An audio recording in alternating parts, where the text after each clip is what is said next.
నమస్తే welcome to Dootha media ఆలయ విశిష్టత భారతదేశం ఆలయాల నిలయం అన్న విషయం మనందరికీ తెలిసిందే. ఒక్కొక్క ఆలయానికి ఒక్కొక్క విశిష్టత ఉంటుంది.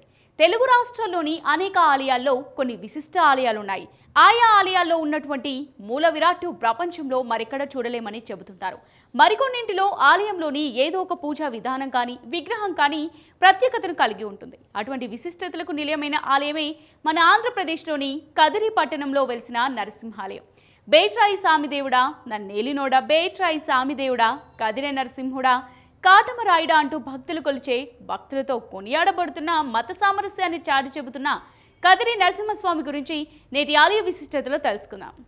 అనంతపురం జిల్లాలోని కదిరిలో వెలిసిన నరసింహస్వామి ఆలయానికి విశిష్టమైన చరిత్ర ఉంది. ఎత్తైన ప్రహరీతో విశాలమైన ఆవరణలో విలసిల్లుతోంది కదిరి నరసింహుని ఆలయం. 13వ శతాబ్దంలోనే ఈ ఆలయం దశల వారీగా అభివృద్ధి చెందిందని శాసనాలు చెబుతున్నాయి. ఆలయానికి 4 వైపులా గోపురాలు భక్తులను మంత్రముగ్ధులను చేస్తూ అద్భుతంగా దర్శనమిస్తాయి. ప్రధాన ఆలయంలో గర్భగుడితో పాటు అంతరాలయాన్ని సుందరంగా నిర్మించారు. ప్రదక్షిణ పథం, ముఖమండపం ఆకట్టుకునేలా ఉంటాయి. వీటికి తోడు అర్ధమండపం, రంగమండపం నిర్మాణాలను కూడా అంతే ప్రాధాన్యత ఇస్తూ తీర్చిదిద్దారు.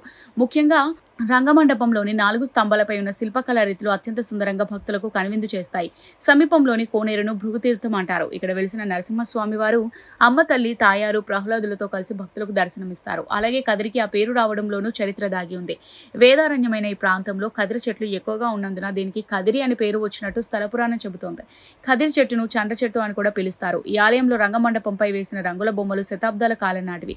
అందుకే కొంత వెలిసినట్లు ఉన్న చిత్రాలు వేసిన తీరు అద్భుతంగా ఉంటుంది. ఈ ఆలయం ముందు ఉన్న పెద్ద రాతి ధ్వజస్తంభం నిలబెట్టిన విధానం కొంత ఆశ్చర్యానికి గురి చేస్తుందనే చెప్పాలి. ధ్వజస్తంభం పునాదిలోంచి కాకుండా ఒక బండపైన అలా నిలబెట్టి ఉంచారు. తుఫానులను సైతం ఆ బండపైన ధ్వజస్తంభం నిలబడి ఉండడం స్వామివారి మహిమగా చెప్పుకుంటారు.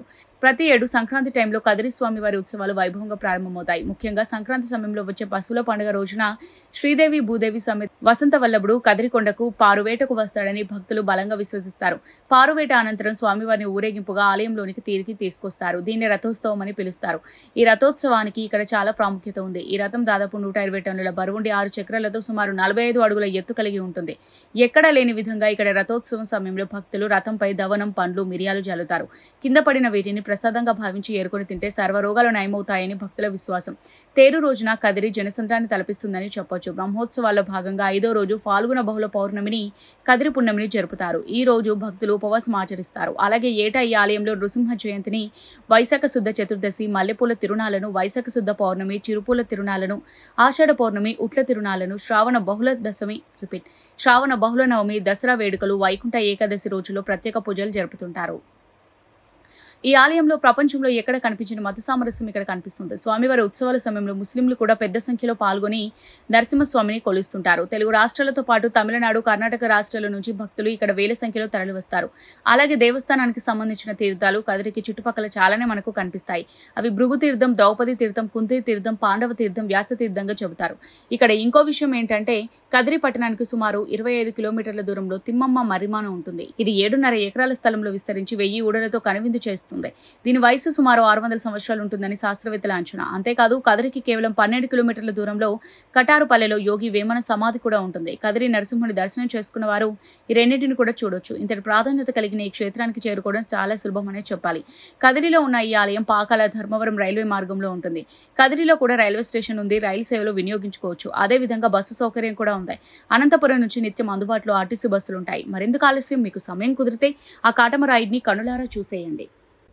ఇది వాళ్ళ ఆలయ విశిష్టత. మరో ఆలయ విశిష్టతతో మళ్ళీ కలుద్దాం. Keep watching Dootha media.